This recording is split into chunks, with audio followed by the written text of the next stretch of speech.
تردد میں تھا کہ فاتحہ کہوں یا نہیں کہوں، چونکہ فاتحہ ہو چکی ہے لیکن میں بہتر سمجھ رہا ہوں کہہ دوں. فاتحہ پڑھی گئی.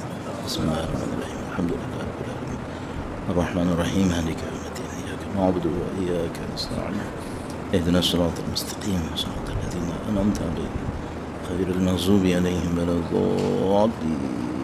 صلی اللہ علیہ وسلم. بار دیگر درود بھیجے گا. محمد و آل محمد صلی علی محمد و آل محمد وعجل فرجہ. اعوذ باللہ من الشیطان الرجیم. بسم اللہ الرحمن الرحیم. الحمد للہ رب العالمین والصلاة والسلام على سید الانبیاء والمرسلین حبیب الہ العالمین ابی القاسم محمد صلی علی محمد وعلى آله الطيبين الطاهرين سيما بقية الله في الأراضين. قال الله تعالى في كتابه الكريم بسم الله الرحمن الرحيم. أم حسبت أن أصحاب الكهف والرقيم كانوا من آياتنا عجبا. درود بھیجے گا. محمد و آل محمد صلی علی محمد محمد وعجل فرجهم. خدا متعال کا انتہائی لطف و کرم. خدا متعال نے جسمانی روحی صحت توانائی اتنی دی کہ سید الشہداء کی عزاداری میں شرکت کر سکیں. فرائض کو جو خدا نے ہمارے اوپر واجب کیے ان کو انجام دے سکیں. خدا کی بے پناہ نعمتوں کا شکر بجا لانے کے لیے خاص کر اس دعا کے ساتھ کہ خدا اس توفیق کو ذکر سید الشہداء کو قیامت تک ہماری نسلوں میں قرار فرمائے. پرچم اعزا سید الشہداء کو دنیا کے کونے کونے تک پہنچانے کی سعادت نصیب فرمائے. انشاءاللہ سید الشہداء کے عزاداروں کو اس دنیا اور اس دنیا کے اندر سرخروئی سلامتی مزید نصیب فرمائے. اور تمام دعاؤں کی دعا وقت کے امام کی ظہور کی تعجیل کے لیے درود بھیجیں. محمد و آل محمد اللہم صلی علی محمد و آل محمد وعجل فرجہ. قرآن کریم کی تعلیمات اہل بیت اطہار علیہ السلام کی تعلیمات میں اس بات میں کہ ایک وقت آئے گا جب ان کے فرزند تشریف لائیں گے، دنیا کو تبدیل کریں گے، کسی قسم کی کوئی شبہ تردد کی کوئی گنجائش نہیں ہے. روایات مضبوط ہیں اور حد سے زیادہ اصرار اس بات کے اوپر ہے کہ اس بات میں یہ سوچنا ہی نہیں کہ کوئی بدعہ حاصل ہوگا، کوئی تبدیلی حاصل ہوگی. اللہ کے نبی نے ارشاد فرمایا یہ ممکن نہیں ہے. یہاں تک کہ جملہ ارشاد فرما دیا کہ قیامت نہیں آئے گی جب تک میرے فرزند تشریف نہیں لائیں. اس کے بعد کچھ بچا ہی نہیں. پھر ہم سب کو بھی معلوم ہے کہ امام کی تشریف آوری اللہ کے قانون کے تحت ہوگی. مشکل یہ نہیں ہے کہ امام کی تشریف آوری ہوگی یا نہیں ہوگی، جو قطعاً ہوگی. مشکل شاید یہ بھی نہیں ہے کہ کب ہوگی، کیونکہ ہم غلام ہیں کہ نوکر ہیں، ان کے منتظر ہیں. سب سے بڑی مشکل یہ ہے ہم کہاں ہوں گے. ممکن ہے آج رات ہو انشاءاللہ، ہم کہاں ہوں گے. یہ جو معاملہ ہے باقی چیزوں سے ہمارا شاید اختیاراً کوئی تعلق نہ بنے، براہ راست کوئی تعلق نہ بنے. حالات میسر ہوں گے، امام کی تشریف آوری ہوگی قانون الہیہ کے تحت. ممکن ہے آج ہو، ممکن ہے کل ہو، ممکن ہے ایک ہفتے بعد، ایک مہینے بعد، ایک سال بعد. سب سے بڑا ایشو جس کا تعلق مجھ سے ہے اور وہ میرے اختیار میں ہے وہ یہ کہ میری تیاری کیا ہوگی، میں کہاں پہ ہوں گا. اچھا، اب اس کے مقدمات میں جانے کی کوئی ضرورت نہیں ہے، نہ یہ ہمارا اصلی موضوع ہے کہ مثال کے طور پر آیا ہمیں تیاری اسلحے سے کرنی ہے، آیا ہمیں تیاری پیسے سے کرنی ہے، آیا ہمیں تیاری طاقت سے کرنی ہے. وہ سب کی سب فرعی باتیں، سب سے پہلے سب کو معلوم ہے کہ چاہے وہ تیاریاں بھی کرنی ہوں، چاہے وہ تیاریاں ابھی نہ کرنی ہوں، پاکیزگی کی تیاری تو ابھی کرنی ہے، اس میں تو کوئی شبہ ہی نہیں ہے۔ آیا ابھی سے اسلحہ جمع کرنا ہے، ابھی سے پیسے جمع کرنا ہے، ابھی سے طاقت جمع کرنی ہے؟ ممکن ہے کوئی یہ کہ نہیں ابھی نہیں کرنا ہے، جب آئیں گے تب کرنا ہے۔ اس میں تو کوئی شک نہیں کہ پاکیزگی تو ابھی سے کرنی ہے، اس میں تو ہم نہیں کہہ سکتے کہ جب تشریف لائیں گے تب کریں گے۔ اس دن تو میں معمولاً اس کو سمجھانے کی خاطر عرض کرتا ہوں کہ بھئی جس دن اسکول کا رزلٹ اناؤنس ہو رہا ہے اس دن آپ نہیں کہہ سکتے کہ میرا ٹیسٹ لیں، اس دن تو نتیجہ اناؤنس ہو رہا ہے۔ اب آپ کہیں کہ میں اس دن جس دن ٹیسٹ ہوا تھا تیار نہیں تھا، اب میں تیاری کر کے آیا ہوں، اب فائدہ نہیں ہے کوئی، اب تھوڑی امتحان ہو رہا ہے۔ جب امام کی تشریف آوری ہو رہی ہوگی اس وقت ٹیسٹ نہیں ہو رہا ہوگا، اس وقت تو یہ جو ٹیسٹ ہو رہا ہے اس کا رزلٹ اناؤنس ہو رہا ہوگا کہ اب کون کہاں پہ گیا۔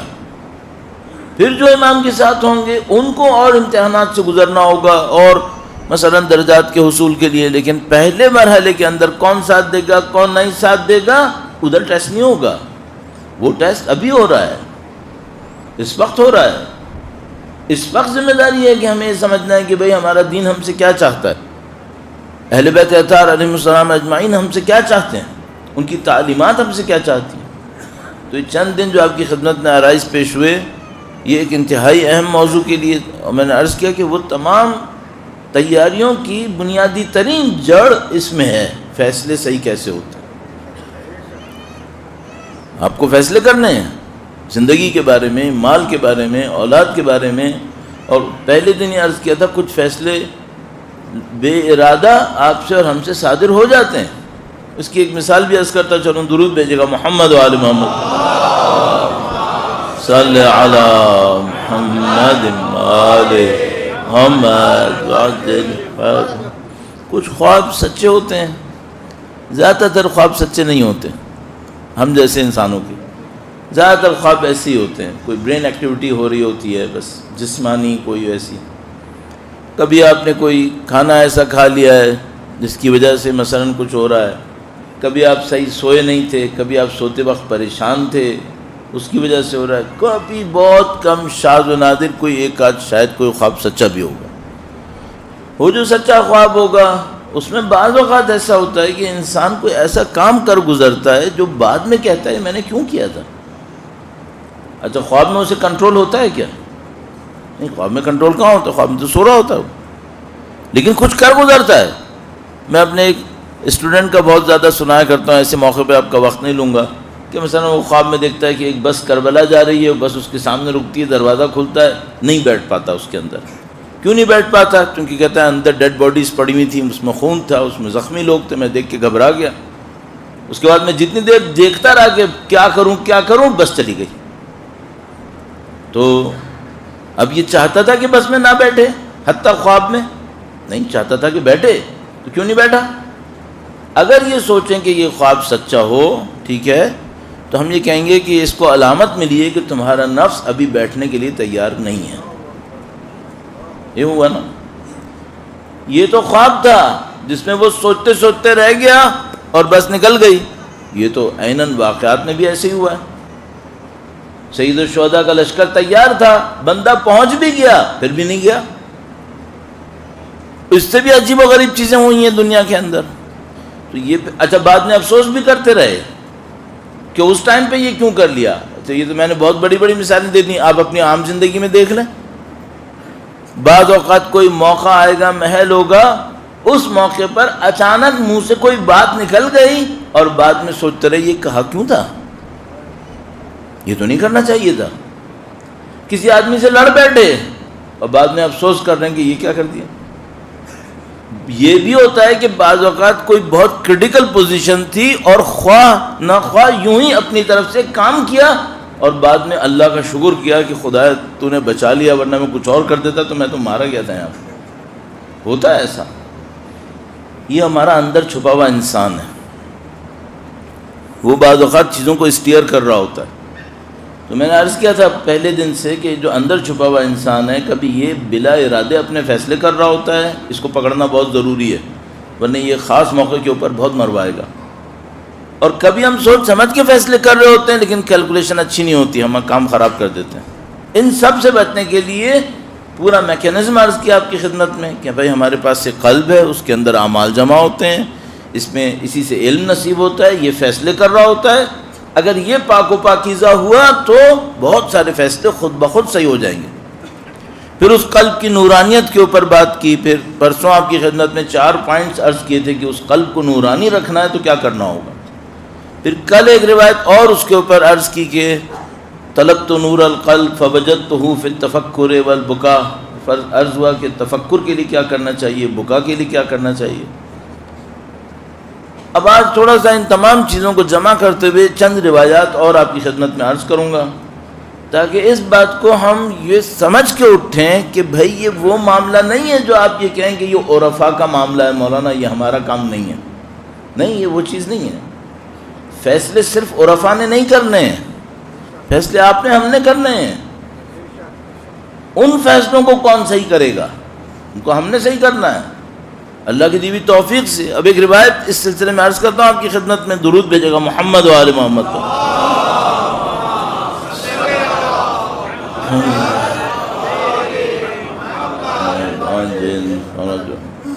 یہ روایت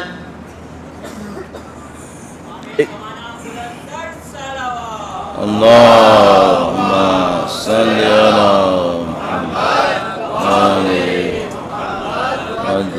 ایک بار پھر درود بھیجے گا محمد و آل محمد،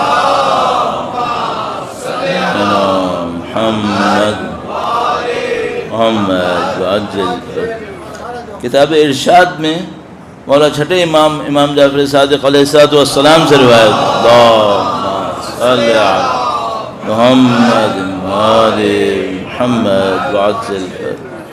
آپ ماشاءاللہ غور سے سنتے ہیں، اس لیے اس روایت کو میں عرض کر رہا ہوں، اس میں تھوڑا سا اس کو سوچنا ہوگا۔ فرمایا احسن النظر فیما لا یسعکم جہل، فرمایا ان باتوں میں ضرور غور کرو جن سے تمہارا غافل ہونا بالکل صحیح نہیں ہے۔ یعنی کچھ علوم ایسے ہیں جو تمہارے پاس ہوں یا نہ ہوں مشکل نہیں ہے، حتیٰ جن کا تعلق آخرت سے ہے۔ کچھ علوم ایسے ہیں آخرت سے مربوط، دین سے مربوط، ہو تو اچھا ہے، نہ ہو تو کوئی مسئلہ نہیں ہے۔ دنیا کی کچھ علوم ایسے ہیں جو ہوں تو اچھا ہے، نہ ہو تو کوئی مسئلہ نہیں ہے۔ لیکن امام فرما رہے ہیں دین کے معاملے میں کچھ علوم ایسے ہیں جن سے جہالت تمہارے لیے ممکن نہیں ہے، اس کے بارے میں تمہیں علم حاصل کرنا ہوگا، اس کے بارے میں تم خوب اچھی طرح غور کرو۔ احسن النظر، اس بارے میں اپنی نظر کو اور اپنی توجہ کو اچھی طرح ڈالو اس کے اوپر۔ کس بارے میں؟ فیما لا یسعکم جہلہ، ان چیزوں کے بارے میں ان کے بارے میں تم جہالت نہیں رکھ سکتے، اس کے بارے میں علم حاصل کرنا تمہیں ضروری ہے۔ وَأَنْصِحُوا لِأَنفُسِكُمْ، اور اپنے بارے میں خیر اندیشی سے کام لو۔ کیا مطلب؟ اپنے نفس کو یوں ہی لاپرواہ نہ چھوڑ دو، اس کے بارے میں انصحوا، اس کے بارے میں ویسے نصیحت کہتے ہیں۔ نصیحت کا مطلب کیا ہے؟ اچھا سوچو اس کے بارے میں۔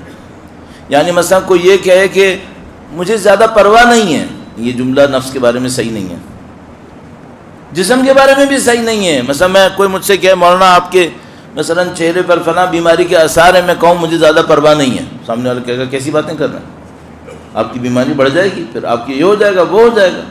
امام فرمانے کچھ علم ایسے ہیں جس کے بارے میں تم جاہل نہیں رہ سکتے، وہ علم تمہیں حاصل کرنے ہیں، اور کچھ چیزیں ایسی ہیں نفس کے بارے میں جس کے بارے میں تمہیں نصیحت رکھنی ہے، اس کو تم نظر انداز نہیں کر سکتے، نہیں کہہ سکتے مجھے پرواہ نہیں ہے۔ اب وہ ہے کیا؟ امام نے فرمایا فَإِنَّ وَجَاهِدُوا فِي طَلَبِ مَعْرِفَةِ مَا لَا عُذْرَ لَكُمْ فِي جَهْلِهِ، پھر اصرار فرمایا جہاد کا مطلب کوشش کرنا ہوتا ہے، جاہدو مجاہدات، سخت کوشش کرو ان چیزوں کی معرفت حاصل کرنے کے بارے میں جن کے بارے میں تمہیں جاہل نہیں ہونا چاہیے۔ صحیح ہے؟ بس امام فرما رہے ہیں کہ اصرار کیا 3 جملوں کے اندر کہ کچھ علوم ایسے ہیں جن پہ تم جہالت نہیں رکھ سکتے، کچھ معرفتیں ایسی ہیں جو تمہارے پاس ہونی چاہیے۔ اب تم کہو یہ عرفاء کا کام ہے، نہیں، عرفاء کا کام نہیں، امام سب کے لیے کہہ رہے ہیں، یہ سب کا کام ہے۔ یہ بہت غلط فہمیاں آ گئی ہمارے ذہن میں کہ ہم یہ سمجھتے ہیں کہ دین کا کچھ حصہ ایسا ہے جو ہمارے لیے ہے ہی نہیں۔ کس نے کہا؟ ہاں ہر ایک کی طاقت ہوتی ہے، توانائی ہوتی ہے، لیکن کچھ حصہ ایسا ہے جو سب کو کرنا ہے، اس میں ایک معرفت ہے، اس میں کوئی خاری نہیں ہے۔ تو ابھی ہمارے ذہن میں نہیں، ہم مولانا ٹھیک ہے ہم نے نماز پڑھ لی، روزہ رکھ لیا، کافی ہو گیا۔ امام کہاں ایسے کہہ رہے ہیں؟ امام کہہ رہے ہیں تمہیں کرنا ہے۔ اس کے بعد فرمایا فَإِنَّ لِدِينِ اللَّهِ أَرْكَانًا لَا يَنْفَعُ مِنْ جَهْلِهَا شِدَّةُ اجتہادِهِ فِي طَلَبِ ظَاہِرِ عبادتِهِ۔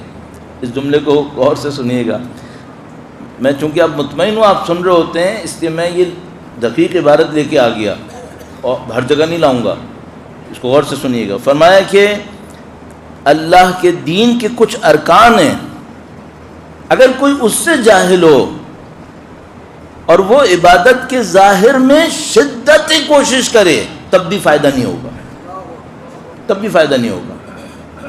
امام کس بندے کے بارے میں کہہ رہے ہیں؟ امام ایک ایسے بندے کے بارے میں کہہ رہے ہیں جو عبادت کے ظاہر کے معاملے میں شدت اجتہاد کر رہا ہے۔ اجتہاد کا مطلب بہت کوشش کر رہا ہے۔ امام کہہ رہے ہیں شدت اجتہاد بھی کر لے، کوشش کی انتہا بھی کر لے ظاہر عبادت کو، اور وہ معرفت جس کے پاس نہ ہو تو اسے کوئی فائدہ نہیں ملے گا۔ اللہ اکبر۔ اس کا مطلب ہے میں 50 رکعت نمازیں ڈیلی پڑھ لوں، 100 رکعت نمازیں ڈیلی پڑھ لوں، ظاہر عبادت کو سنبھال لوں اور وہ معرفت نہ ہو، امام فرمانے لا ينفع، فائدہ نہیں ہوگا اس کا۔ دوبارہ عرض کرتا ہوں فَإِنَّ لِدِينِ اللَّهِ أَرْكَانًا، اللہ کے دین کے کچھ ارکان ہیں، لا ينفع من جہلها، اگر کوئی ان سے جاہل ہو تو پھر یہ چیز فائدہ نہیں دے گی۔ کیا فائدہ نہیں دے گا؟ شدت و اجتہاد فی طلب ظاہر عبادت، ظاہر عبادت کے اندر شدت دکھائے، فرمایا اس معرفت کی جہالت کے ساتھ اس میں فائدہ نہیں ہوگا۔ وَلَا يَضُرُّ مَنْ عَرَفَهَا فَدَانَ بِهَا حُسْنَ اقتصادِهِ، فرمایا کہ اور جس شخص نے انہیں جان لیا اور ان پر اچھی طرح سے ایمان لایا تو عبادت میں اعتدال اسے نقصان نہیں پہنچائے گا۔ بس ایک معرفت ایسی ہے کہ اگر وہ نہ ہو اور وہ ظاہر عبادت میں شدت دکھائے فائدہ نہیں ہے، اور اگر وہ معرفت ہو اس کے پاس تو عبادت میں بہت شدت نہ دکھائے، نارمل رکھے، وہ بھی کافی ہے، وہ بھی کافی ہے۔ بھائی اب میں اپنے آپ سے پوچھ رہا ہوں وہ معرفت ہے میرے پاس؟ وہ معرفت ہونی چاہیے، وہ معرفت۔ امام نے فرمایا وَلَا سَبِيلَ لِأَحَدٍ إِلَىٰ ذَلِكَ إِلَّا بِعَوْنٍ مِّنَ اللَّهِ عَزَّ وَجَلَّ، اس معرفت تک راستہ سوائے اللہ کی نصرت کے ممکن نہیں ہے۔ کیا مطلب؟ یہ کتابوں سے نہیں ملنے والا ہے، تم یہ سوچو میں کہیں سے رٹ لوں گا، یہ نہیں ہونے والا ہے، صحیح ہے؟ یہ وہ علم ہے جو کسی اور چینل سے لانا پڑے گا۔ وہ چینل کون سا ہے؟ جو کل بھی عرض ہوا، پرسوں بھی عرض ہوا، وہ اس راستے سے آئے گا۔ وہ معرفت پڑھنے پڑھانے سے نہیں آئے گی۔ 10 روایتیں آپ پڑھتے رہیں یقین نہیں آتا، اور کبھی ایسا ہوگا انسان کو اس نے کوئی نیکی کی، اچھائی کی، اور اچانک اس کو ایک روایت کے اوپر یقین حاصل ہوگا۔ تو یہ وہ معرفت ہے جو چاہیے ہمیں۔ اس معرفت کی بنیاد کیا ہوگی؟ مولا کا ایک اور فرمان ہے، امام نے فرمایا درود بھیجے گا محمد و آل محمد، صلی علی محمد اگر تم اللہ کا خوف ایسا رکھو جیسے اس کے خوف کا حق ہے تو تمہیں وہ علم دے گا جس میں جہالت ممکن نہیں ہے۔ صحیح ہے؟ یہ وہ معرفت ہے، یہ وہ معرفت ہے۔ اگر وہ عمل میں لے آؤ جو تم جانتے ہو تو خدا تمہیں وہ سکھائے گا جو تم نہیں جانتے، یہ وہ معرفت ہے۔ اس کا مطلب کیا ہے؟ اس کا مطلب یہ ہے کہ فرض کریں اب بالکل زمین پہ لا کر اس کو گراؤنڈ ریالٹیز میں لا کر، میں مسلمان خاندان میں پیدا ہوا، اہل بیت کے ماننے والوں میں پیدا ہوا، ان سے میں نے، خاندان نے مجھے نماز روزہ سکھا دیا، میں نے سیکھ لیا، ٹھیک ہے؟ میں مسلمان ہو گیا، اہل بیت کا ماننے والا، عزاداری میں جاتا ہوں، زندگی گزار رہا ہوں، ٹھیک ہے؟ اب کیا یہ معرفت ہو گئی؟ نہیں، ابھی نہیں ہوئی ہے، ابھی ظاہر میں آ گیا ہوں۔ اس کے بعد مجھے علوم اہل بیت سے کچھ نصیب ہونا شروع ہوا، میں نے کہیں روایت پڑھی، کوئی آیت پڑھی، ویسے تو یہ ہونا چاہیے تھا میں کہہ دوں گا ہونا چاہیے تھا، پھر کوئی کہے کہ مولانا آپ لوگ اس کا بندوبست کریں تو میں پھنسوں گا، میں نہیں کر پاؤں گا، لیکن میں کہہ رہا ہوں ہونا ہی چاہیے تھا۔ کیا؟ جس طرح ہم اپنے بچوں کو قرآن پڑھنا سکھاتے ہیں، صرف اوپر سے پڑھنا، صحیح ہے، ناظرہ جس کو ہم لوگ کہتے ہیں، یہ ہمیں قرآن سمجھنا بھی سکھانا چاہیے تھا اور روایتیں سمجھنا بھی سکھانا چاہیے تھا۔ یہ ہمیں کرنا چاہیے تھا کہ مثلا جہاں کوئی قرآن پڑھنا سکھا رہا ہو، کم سے کم 40-50 روایتوں کا ایک سیٹ بنا کر اپنے پاس رکھے کہ بچہ اگر 1 سال ہوا تو اس کو یہ روایتیں سکھا دوں گا، 2 سال میرے ساتھ بیٹھا یہ روایتیں سکھا دوں گا، 1 مہینہ بھی بیٹھا تو یہ روایتیں سکھا دوں گا، تاکہ ہم قرآن اور اہل بیت دونوں کو لے کر بچے کے ساتھ محنت کر رہے ہوں۔ مجھے لگتا ہے ایسا ہونا چاہیے تھا۔ تو امام فرما رہے ہیں کہ تمہیں یقیناً وہ معرفت لانی پڑے گی، اس معرفت کے بغیر تمہاری ظاہری عبادت کے اندر شدت کافی نہیں ہوگی، وہ معرفت اللہ کی عون سے حاصل ہوگی، اور وہ جو اللہ کی عون سے حاصل ہوگی وہ کیسے ہوگی؟ خوف خدا سے حاصل ہوگی، اور جو جانتے ہو اس پر عمل کرنے سے حاصل ہوگی۔ اس کو جتنا بڑھاتے چلے جاؤ گے تمہارے اندر وہ علم خدا کی طرف سے نصیب ہوتا چلا جائے گا۔ کل میں نے ایک خدمت میں آپ کی ایک بات عرض کی تھی، آج دوبارہ دہرا دیتا ہوں، وہ یہ کہ اس سارے عمل کو کرنا انتہائی آسان ہے، صرف ایک مشکل ہے، کچھ چیزیں اس معاملے میں زہر ہیں، کچھ چیزیں اس معاملے میں زہر ہیں اور کچھ زہر سے تھوڑی کم ہیں۔ 4 چیزیں میں نے وہ عرض کی تھیں روایات کی روشنی میں جو زہر سے تھوڑی کم ہیں، چونکہ امام ایزیوم کر رہے ہوں گے کہ زہر نہیں کھائے گا۔ یہ جو زہر ہے وہ کیا ہے؟ حرام پیسہ۔ اب یہ زہر ہے، اس کے ہوتے ہوئے کوئی معرفت کا دروازہ نہیں کھلے گا۔ 1 نمبر 2، کسی انسان کے حق کو غصب کرنا۔ حق صرف پیسہ نہیں ہوتا ہے۔ ایک آدمی کو آپ کو عزت دے دینی تھی، نہیں دی، کیوں؟ اپنے کسی توہم کی وجہ سے، میں فلانی ہوں لہذا میں اس کا احترام نہیں کروں گا، یہ آپ نے حق نہیں دیا نا، یہ زہر ہے۔ جس کا خدا کہتا ہے احترام کر لو، انسان ہونے کے ناطے احترام کرو، کیوں نہیں کر رہے؟ میرا سوشل اسٹیٹس ہے، یہ تم نے زہر کھا لیا۔ اب اس کے ہوتے ہوئے کوئی معرفت نہیں آتی۔ یہ جو ہماری قوم، بہت میں دونوں ہاتھوں جوڑ کے بھی معافی کہہ سکتا ہوں، معذرت چاہتا ہوں، یہ جو ہماری قوم جہالت میں گھوم رہی ہے، بہت بڑا حصہ اس کی ایک وجہ یہ ہے کہ ہماری زندگیوں کی بنیادیں کچھ ظلم کے اوپر بن گئی ہیں۔ یہ مشکل آ گئی ہے۔ آپ کہیں مولانا بہت الزام لگا رہے ہیں، آپ نہیں، الزام نہیں لگا رہا ہوں، آنکھوں سے نظر آ رہا ہے۔ کچھ بنیادیں ظلم پہ بن گئی ہیں ہماری۔ وہ بنیادیں کیا ہیں؟ یہ جو ہم نے جھوٹے اپنے لیے رتبے بنائے ہوئے ہیں، یہ جو جھوٹی منزلتیں بنائی ہوئی ہیں، پیسوں کی بنیاد پر، شہرتوں کی بنیاد پہ، طاقتوں کی بنیاد پہ، اس کو کس رتبے کو خدا نے مانا ہے؟ اس میں سے کہاں سے مان لیا؟ اس کے ہوتے ہوئے معرفت آئے گی؟ پیسے کے معاملے میں بہتات نہیں ہے، جو ایرا غیرہ پیسہ آتا ہے اس کو لے لیتے ہیں، اس میں معرفت آئے گی؟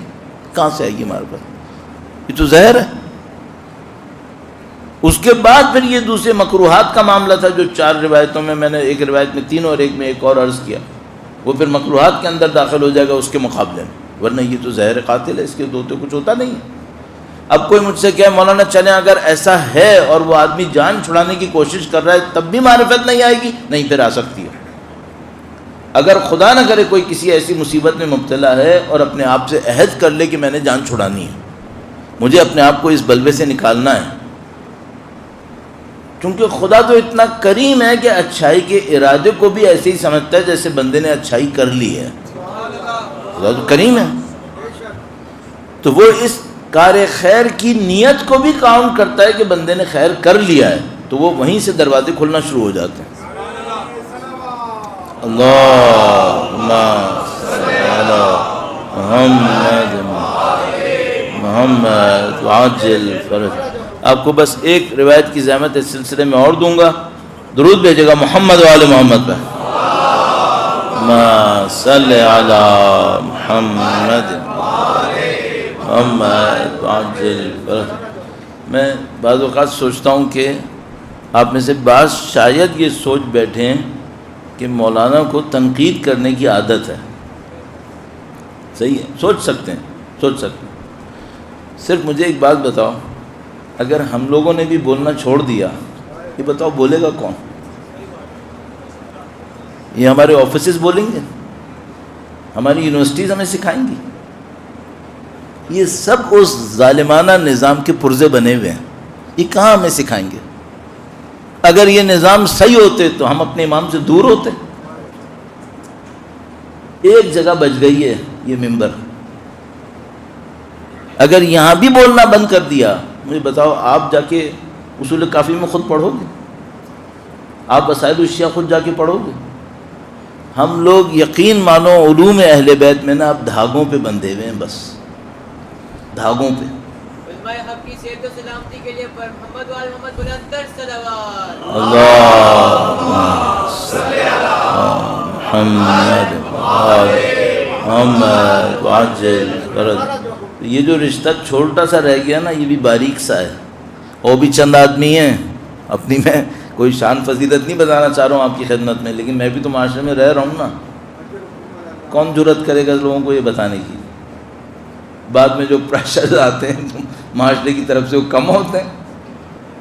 تو عزیزان محترم، یقین مانے میں آپ کی خدمت میں عرض کر رہا ہوں، اس کا ایک حل ہے میرے پاس، مجھے سمجھ میں آتا ہے۔ ہر روز ایک روایت ضرور پڑھا کرو، بس خطیبوں کو میرے جیسوں کا انتظار مت کرو، ہر روز اہل بیت کے علوم سے ایک روایت ضرور پڑھ لو۔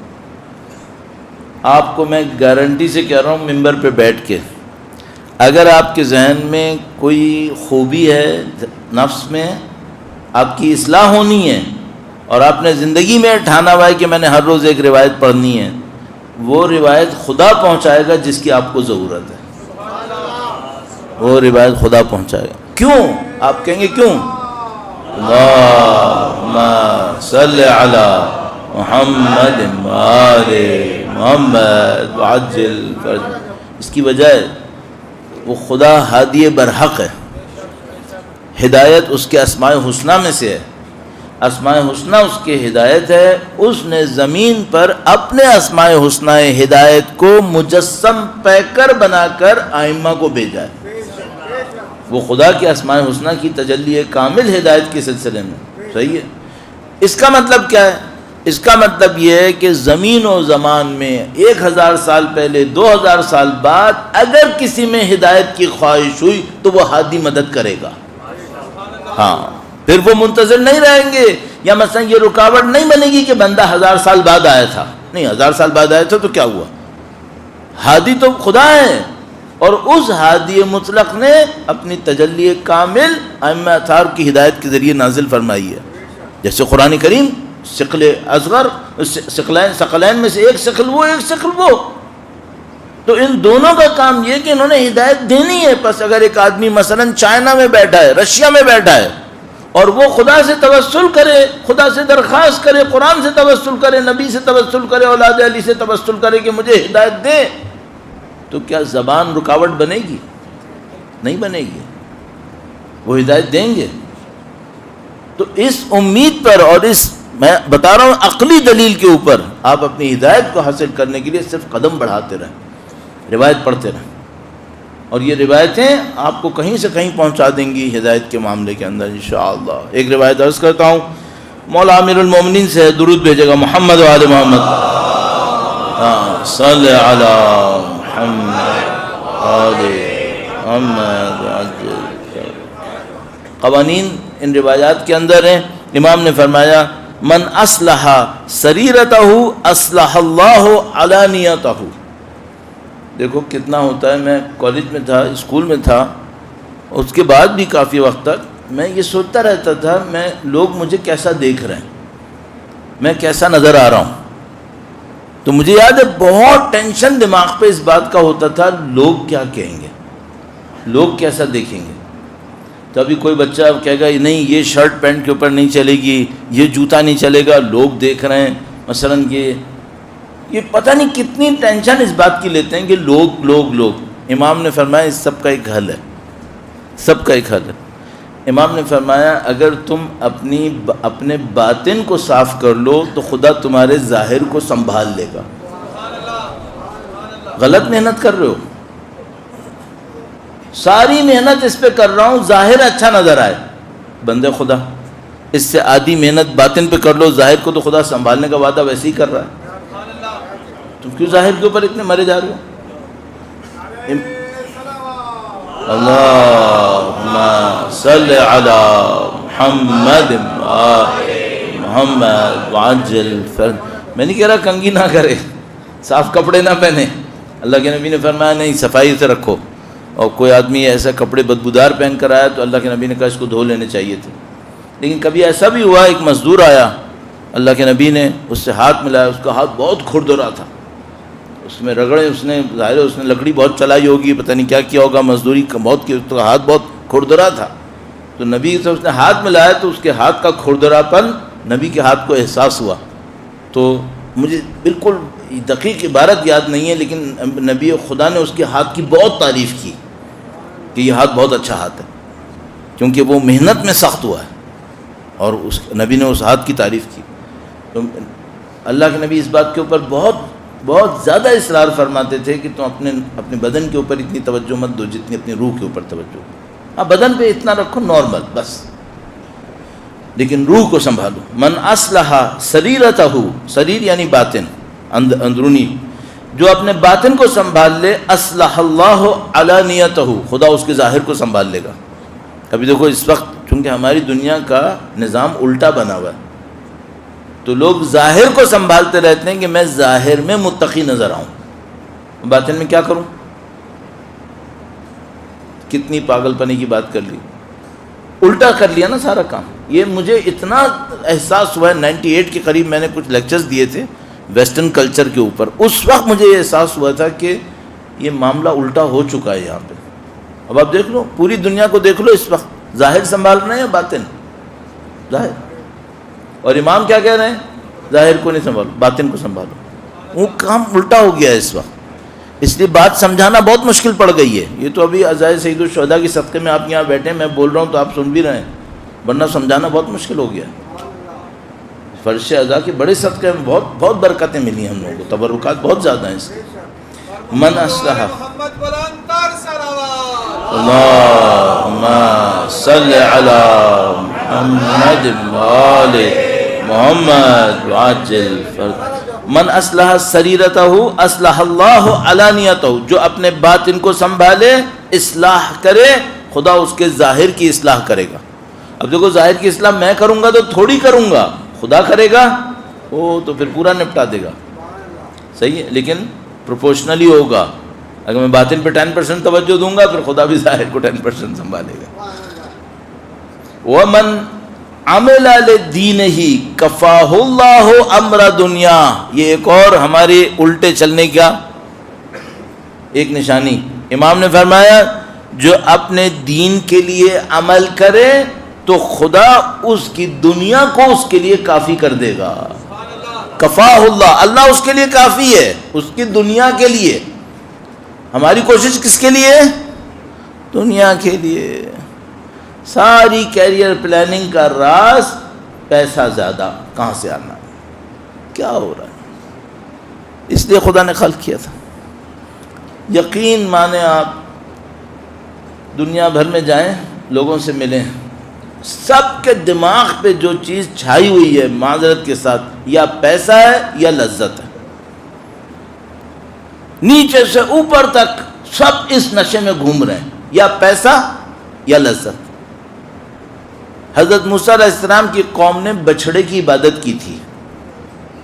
اس بچھڑے کو قرآن کریم نے عجل کہا ہے. عجل، عین جیم لام عین کے نیچے زیر، عجل. اللہ کے نبی نے فرمایا میری قوم کا بھی ایک عجل ہے، میری قوم کا بھی ایک بچڑا ہے. تو اصحاب نے پوچھا ہماری آپ کی قوم کا بھی عجل؟ کہا میری قوم کا بھی. میری قوم کا عجل پیسہ ہے، یہ اللہ کے نبی نے کہا. فرمایا ہر قوم کا عجل ہوتا ہے، میری قوم کا عجل پیسہ ہے، یہ اس کی پرستش کریں گے. اس پرستش کی وجہ اس کی نشانی کیا ہے؟ دیکھو دنیا کے پیچھے کیسے بھاگ رہے ہیں. دین کے پیچھے کیوں نہیں بھاگے جبکہ خدا کہہ رہا ہے اگر تم دین کے پیچھے، امام فرمانے دین کے پیچھے جاؤ، دین کو سنبھال لو، خدا تمہاری دنیا کو سنبھال لے گا. اچھا اب اس کا مطلب کیا ہے؟ جاب پہ نہیں جانا ہے، کام پہ نہیں جانا ہے؟ نہیں جانا ہے. اللہ کے نبی کرتے تھے کام. امیر المومنین نے اتنی محنت کی، اتنی محنت کی. پہلی پرائورٹی کیا ہے؟ پہلی پرائورٹی دین ہے. ہم لوگوں کی جو سب سے بڑی مشکل بن گئی ہے، جو مجھے ابھی تک سمجھ میں آ رہا ہے، ہماری پہلی پرائرٹی دین نہیں ہے۔ میں پہلے یہ دیکھوں گا کہ میری جاب، میری دنیا کی مصروفیتیں کیا ہیں، پھر میں یہ سوچوں گا اس میں نماز کہاں فٹ ہو رہی ہے۔ یہ ہماری مشکل بن گئی ہے، اس وجہ سے نہ دین ہاتھ میں آ رہا ہے نہ دنیا ہاتھ میں آ رہی ہے، دنیا بھی ہاتھ میں نہیں آ رہی۔ اور اس کی وجہ اللہ کے نبی کی وہ روایت ہے جس میں انہوں نے فرمایا تھا اگر کوئی اللہ آخرت کے پیچھے جائے گا تو دنیا ذلیل ہو کے اس کے پیچھے جائے گی۔ اور اس کا مطلب کیا تھا؟ اگر کوئی دنیا کے پیچھے بھاگے گا تو اس کو ذلیل ہو کے دنیا کے پیچھے بھاگنا پڑے گا۔ ہمارے ساتھ یہ ہو رہا ہے اس وقت۔ امام نے فرمایا جو اپنے باطن کو سنبھال لے خدا اس کے ظاہر کی اصلاح کرے گا۔ فرمایا جو اپنے دین کے لیے عمل کرے اللہ اس کی دنیا کے لیے کافی ہے، خدا اس کی دنیا کے لیے کفایت کرے گا۔ اللہم صلی علی محمد آل محمد۔ آخری حصہ، اتنی محنت کرتے ہیں شہرت مل جائے، کتنی محنت کرتے ہیں، شہرت پہ مر رہے ہیں۔ اچھا گاڑیوں کے ایڈورٹائزمنٹ میں آ رہا ہے کہ جناب اگر آپ اس گاڑی میں بیٹھیں گے نا تو سب کی آنکھیں آپ پر ہوں گی، فیشن کے لیے آ رہا ہے، یہ پہن کے نکلیں گے نا تو سب آپ کو دیکھیں گے۔ صحیح ہے، اس پہ مر رہے ہیں نا کہ دنیا دیکھے، دنیا مجھے دیکھے۔ امام فرما رہے ہیں اس کا بھی ایک راستہ ہے۔ اس کا راستہ کیا ہے؟ امام نے فرمایا کہ وَمَنْ أَحْسَنَ فِي مَا بَيْنَهُ وَبَيْنَ اللَّهِ، جو اپنے اور اللہ کے درمیان تعلق کو اچھا کر لے خدا اس کے اور انسانوں کے تعلقات کو اچھا کر دے گا۔ اب میں الٹا چل رہا ہوں، انسانوں کو خوش کرنے کے لیے خدا کو ناراض کر رہا ہوں کہ اگر میں نے یہ کام نہیں کیا نا تو یہ لوگ مجھ سے بھاگ جائیں گے۔ یہی ہو رہا ہے نا معذرت کے ساتھ، یہ لوگ نعوذ باللہ جو لوگوں کو خوش کرنے کے لیے بعض اوقات اپنی تقریروں میں جہالت دکھاتے ہیں۔ کیوں دکھاتے ہیں؟ لوگوں کو لانے کے لیے نا کہ لوگ بڑھائیں گے۔ پہلی بات تو یہ کہ کیا لوگ بڑھانا معیار ہے؟ کس عقل مند نے کہا؟ پہلی بات۔ دوسری بات بھائی تم کو لوگ ہی چاہیے تھے نا، تو اللہ وعدہ کر رہا ہے اپنے امام کے ذریعے سے وعدہ کر رہا ہے کہ تم خود فرمایا امام نے تم اپنے اور اللہ کے رابطے کو اچھا کر لو، خدا تمہارے اور بندوں کے رابطے کو خدا اچھا کر دے گا۔ وہ خدا اچھا کرے گا تو مطلب کیا ہے؟ دیکھو میں دنیا کے حساب سے بات کر رہا ہوں۔ اگر میں نے اپنی شہرت کے لیے محنت کی، مثلا کچھ لوگ مجھے ظاہری طور پر احترام دے رہے ہوں گے لیکن ان کے دل میں میرے لیے کچھ نہیں ہوگا۔ جس دن میں گرنا شروع ہوا یہ مجھے آپ لوگوں کی زبان میں ٹھڈے مارتے ہوئے جائیں گے۔ ہوتا ہے یا نہیں ہوتا ہے؟ دنیا ہے، یہی ہوتا ہے، جس دن جو گرتا ہے اس کو کون چھوڑتا ہے پھر؟ امام نے فرمایا تھا یکون الناس ذئاب ومن لم یکن ذئب اکلہ الذئاب۔ نہج البلاغہ میں فرمایا یہ جو دنیا دار ہوتے ہیں نا یہ بھیڑیوں کی طرح ہوتے ہیں، اگر کوئی بھیڑیا نہ ہو اور بھیڑیا ہونے میں کمزور ہو جائے یہ بھیڑیے اسے کھا جاتے ہیں، بھیڑیے کھا جاتے ہیں۔ صحیح ہے، تو اگر میں نے محنت کی کہ میں انسانوں میں شہرت پاؤں تو مجھے شاید شہرت مل جائے گی لیکن ان کے دل میں میرے لیے کچھ نہیں ہوگا۔ جب موقع ملے گا جوتے ماریں گے۔ صحیح ہے، تو میں خدا سے اپنے تعلقات اچھے نہ کر لوں، کیا کرے گا خدا؟ خدا ایسی جگہ پہنچا دے گا مجھے پوری دنیا کی پرواہ نہیں رہے گی، ختم ہو گیا مانا، چاہیں نہ چاہیں میرے دل پہ اثر ہی نہیں پڑے گا۔ ساری دنیا نے حضرت ابو ذر کو اتنا مشکل میں ڈالا، حضرت ابو ذر کو کوئی فرق پڑا؟ ان کے مقام پہ جب ان کو مدینے سے جلاوطن کیا گیا تو مولا تشریف لائے الوداع کرنے کے لیے اور دونوں فرزند ان کے تشریف لائے، تو مولا نے ایک جملہ کہا ابو ذر سے، کہا ابو ذر تم ان سے بچ کر وہ بچا کے لے کے جا رہے ہو جس کی ان کو ضرورت ہے، تو اپنا دین بچا کے لے کے جا رہے ہو نا، اس کی ان کو ضرورت ہے، اور یہ اپنی جس چیز کی خاطر تمہیں باہر بھیج رہے ہیں یعنی دولت، اس کی تم کو کوئی ضرورت نہیں ہے، اس کی تم کو کوئی ضرورت نہیں، تم جاؤ غربت میں بھی مر جاؤ نا تم پہ کوئی فرق نہیں پڑنے والا۔ تو خدا ایسی جگہ پہنچا دے گا پھر فرق نہیں پڑنے والا ہے۔ اگر فرق پڑنا بھی ہوگا ہماری آنکھوں کے سامنے ہے دوستو، آنکھوں کے سامنے ہے۔ آیت اللہ خمینی نے وہ کچھ کیا تھا جس کے بعد ان کی قوم نے ان کو برا کہنا تھا، لیکن خدا نے ان کے جنازے پہ 1 کروڑ آدمی کھڑے کر دیے. 1 کروڑ. کافر مشرک بھی مانتے ہیں کہ اس کے جنازے پہ 1 کروڑ تھے. اور وہ کون تھے؟ جنہوں نے اپنی قوم کو 8 سال جنگ کروائی تھی. یہاں تم کسی کا آٹا مہنگا کر دو نا تمہیں گالیاں دے گا. 8 سال جنگ کے بعد اس کے جنازے پہ 1 کروڑ بندے کھڑے تھے. یہ پروپیگنڈا سے ہو سکتا ہے؟ یہ الہی معاملہ ہے. الہی معاملہ ہے. کیوں نہیں سیکھتے؟ کیوں نہیں سیکھ رہے؟ امام نے فرمایا تم اپنے اور خدا کے تعلقات کو اچھا کر لو، خدا تمہارے اور بندوں کے تعلقات کو اچھا کر دے گا. مت گھبراؤ، بے نیاز کر دے گا. ایسا بے نیاز کرے گا پرواہی نہیں ہوگی تمہیں. تو ایک دفعہ میں ایک مشکل جگہ میں پھنسا ہوا تھا، تو میں ایک دعا پڑھتا تھا. تو ایک بندے نے مجھ سے پوچھا آپ یہ دعا کیوں پڑھ رہے ہو؟ میں نے کہا اس میں کچھ کمال ہے. کہنے لگا کیا کمال ہے؟ مثلا یہ مشکل حل ہو جائے گی؟ میں نے کہا نہیں، یہ حل نہیں ہوگی. کہنے لگا پھر اس دعا میں کمال کیا ہے؟ میں نے کہا اس میں کمال یہ ہے کہ یہ اس مشکل سے ہمیں بے نیاز کر دے گی. اس میں یہ کمال ہے. کہنے لگا پھر اور کیا چاہیے؟ کہنے لگا اور کیا چاہیے؟ یہی چاہیے. پیسہ ملے بے نیاز بنوں یہ بہتر ہے یا پیسے سے بے نیاز ہو جاؤں؟ اگر پیسہ ملنے پہ بے نیاز ہو نا، جیسے لوگ ہوتے ہیں نا جن کے ہاتھ میں پیسہ ہوتا ہے، کہتے ہیں ہمیں کسی کی کوئی ضرورت نہیں ہے کیونکہ تمہارے پیسے پڑے ہوئے اس لیے کہہ رہے ہو. جس دن خود کنگلے ہو نا اس کے بعد یہ کہنا، پھر تمہارا ایمان ہوگا. ابھی تو پیسہ ہے نا اس لیے کہہ رہا ہے مجھے کسی کی کوئی ضرورت نہیں ہے. جس دن پیسہ نہ ہو بیٹا اس دن کہنا. خدا ایسی جگہ پہنچاتا ہے، ابو ذر کہتے ہیں مجھے کسی کی کوئی ضرورت نہیں ہے، کچھ بھی نہیں ہے پھر بھی ضرورت نہیں ہے. اور ہماری آنکھوں نے یہ سب کچھ دیکھا ہوا ہے، ہم سب کچھ سمجھے ہوئے ہیں. مجھے اب نہیں معلوم اس کو میں اختتام تک لے جانے کے لیے کس طریقے سے آگے بڑھوں کہ یہ آپ کے ذہنوں میں باقی رہ جائے. لیکن صرف اتنا کہوں گا کہ نہ ہمارے پاس مثالوں کی کمی ہے، تاریخ سے بھی کمی نہیں ہے، موجودہ دور سے بھی کمی نہیں ہے. نہ ہمارے پاس روایتوں اور آیتوں کی کمی ہے، نہ ہدایت کی کمی ہے، نہ مثال کی کمی ہے. صرف ایک مشکل ہے، عبرت کی کمی ہے. عبرت کی کمی. اور یہ عبرت کی کمی کیوں آئی ہے؟ آنکھوں پہ شہوتیں آ گئی ہیں. یہ مولا کا فرمان تھا، کل یا پرسوں پڑھا تھا آپ کی خدمت. آنکھوں پہ شہوتیں آئیں. تو آپ میں سے جو بچے بڑے اپنی زندگی میں عبرت کے دروازے کو کھولا رکھنا چاہتے ہیں ان سے میں عرض کروں گا اپنی آنکھوں کو بچا لو. اور اگر آنکھوں کو نہیں بچاؤ گے امام کے فرمان کے بعد پھر کوئی گنجائش نہیں، عبرت نہیں آئے گی. عبرت حاصل کرنی ہے آنکھوں کو بچاؤ. ہر چیز مت دیکھو.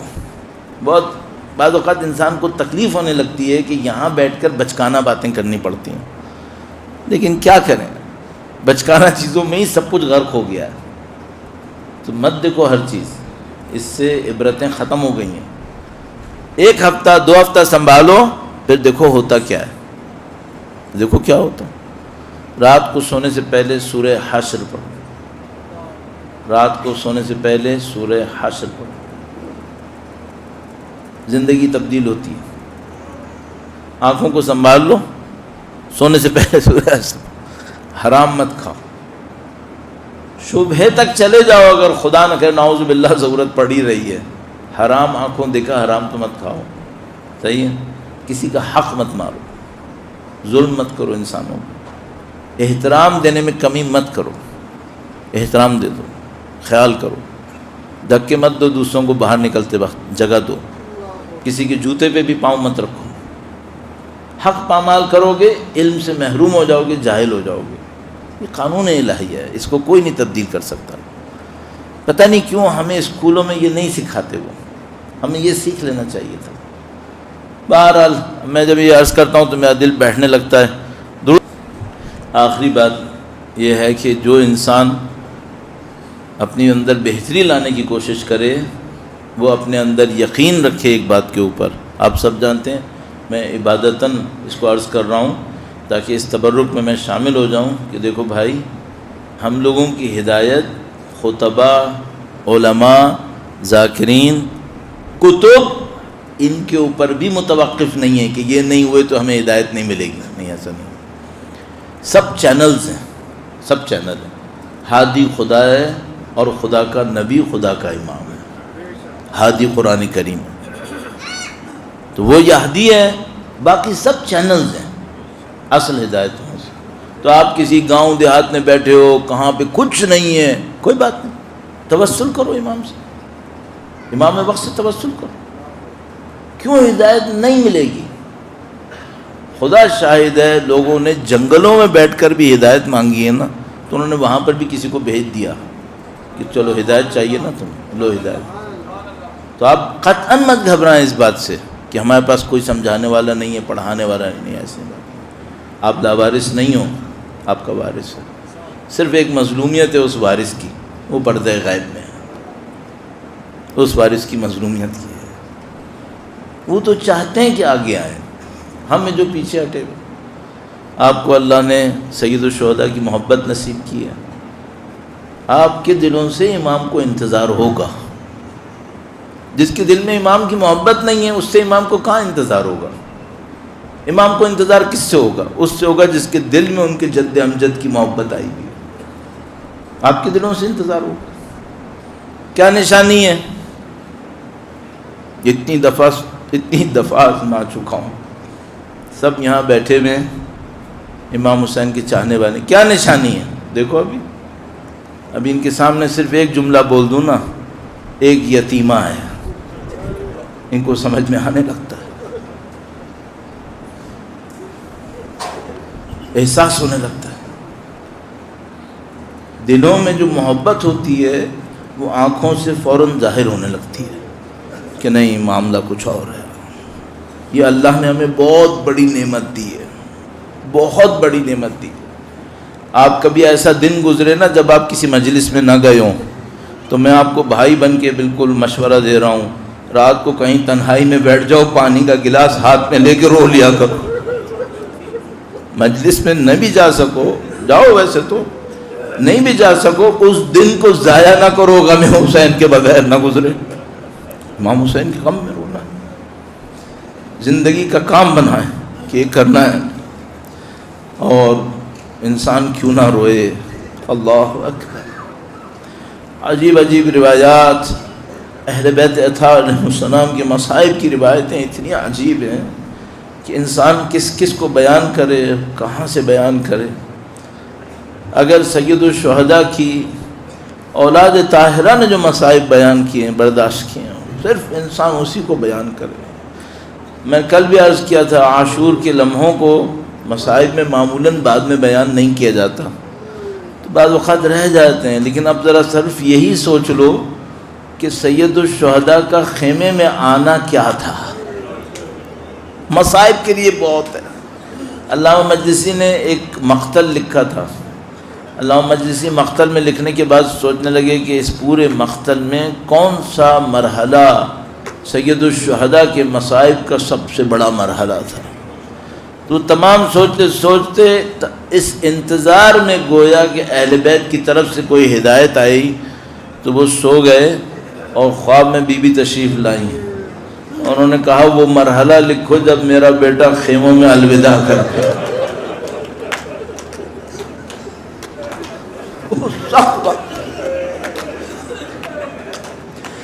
اللہ، ایک روایت ہمارے پاس موجود ہے، ہم بھی پڑھتے ہیں شام غریباں کی مجلس میں، علماء کی تعصی میں پڑھتے ہیں، بہت عجیب روایت ہے، بہت عجیب روایت۔ روایت کہتی ہے کہ سید الشہداء جب اپنے زلجنا پر جانے لگے تو بچی کہہ رہی تھی، اے زلجنا میرے بابا کو لے کے بچا۔ سید الشہداء کی اس مظلومہ کی مصائب بہت ہے۔ یا اللہ، مجھے بس یہی چاہیے ہوتا ہے کہ آپ دو چار آنسو بہا لیں، میں بھی شامل ہو جاؤں اس ثواب میں، آپ بھی اس ثواب میں کھڑے ہوں۔ آج مولا چوتھے امام زین العابدین کی شہادت تھی۔ یہ امام کون امام ہے؟ یہ وہ امام ہے جس نے 30 سال گریہ کیا۔ ان کا گریہ کیا تھا؟ مجلس کا انتظار تھا؟ نہیں، مجلس کا انتظار نہیں تھا، بازار میں جاتے تھے، پانی دیکھ کر روتے تھے، پانی دیکھ کے روتے تھے، اور وہ مشہور جملہ آپ نے سنا ہوگا جو بعض مورخین نے بیان کیا کہ اگر کبھی امام تشریف لا رہے ہوتے تھے تو لوگ جانور ذبح نہ کرتے تھے کہ خون دیکھ لیا علی ابن حسین تو بہت گریہ کریں گے۔ آج مولا چوتھے امام کی شہادت تھی۔ ایسے مولا چوتھے امام ایسے سے بڑا سخت ایک جملہ بس کیا عرض کروں، مجھے مصاحب پڑھنا نہیں آتے لیکن مجھے سمجھ میں نہیں آتا مولا چوتھے امام کے دل پہ کیا گزرتی ہوگی جب امام حسین کی یتیمہ کو تماچے لگتے تھے۔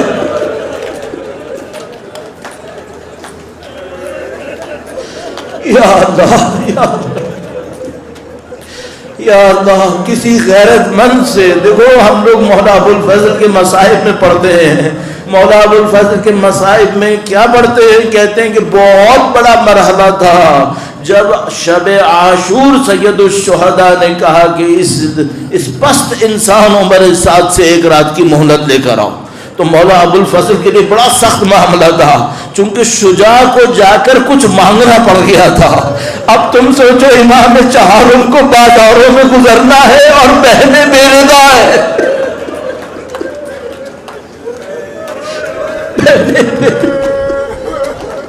لہذا جب کسی نے مولا چوتھے امام سے پوچھا کہ مولا کربلا کا معاملہ کیا تھا، کربلا میں مصائب میں سب سے سخت وقت کون تھا، جیسے منہال نے پوچھا تو فرمایا شام شام شام،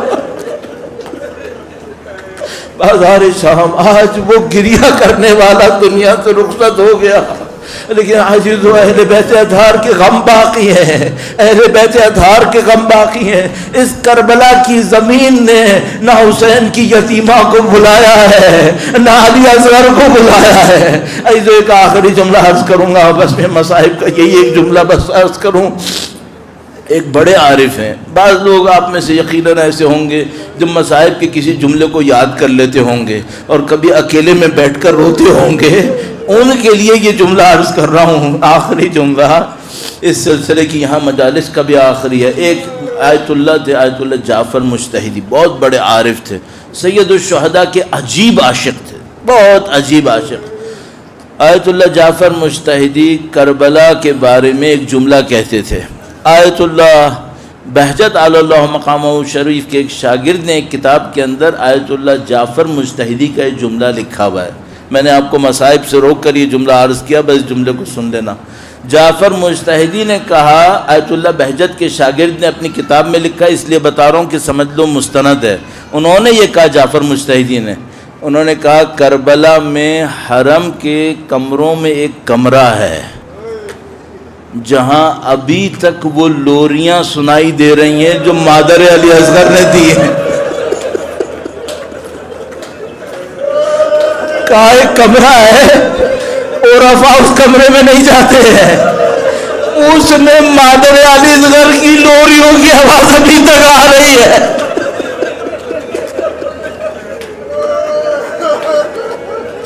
اس کربلا نے نہ علی اصغر کو بلایا ہے نہ امام حسین کو بلایا ہے، ایک ایک چیز باقی ہے۔ اب تم سوچو، تم نے 1400 سال کے بعد یہ سنا نا، امام وقت ہر روز وہ لوریاں سن رہے ہیں۔